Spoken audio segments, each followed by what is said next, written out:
Journal Record Associate Publisher Ted Struley joins us to discuss other stories making news in business today. Ted, thanks for joining us. Glad to be here, Robert. Now, it appears Oklahoma's economy is getting a much-needed boost from the energy sector. What's the story?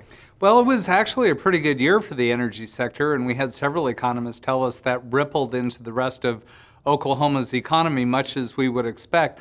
One noteworthy thing that happened in October is that there was more oil pumped, more than 15 million barrels in Oklahoma than there has been in any month since 1984. There were also some positive developments from the construction industry in the state. Well, there were. They said they had a pretty good 2017 and think they're going to have a great 2018.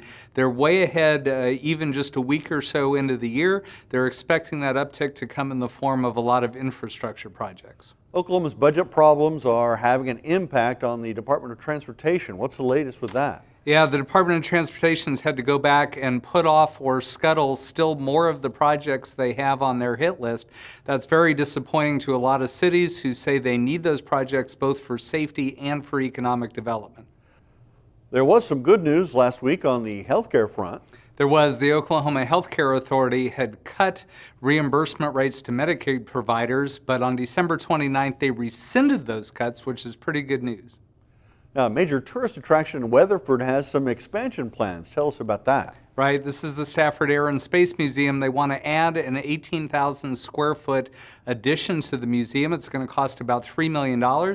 They've already raised half that money. What are you working on for next week?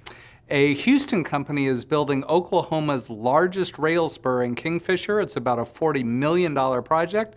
We'll have all the details in Monday's paper. All right. Ted Struley from the Journal Record. Thanks for joining us. My pleasure, Robert.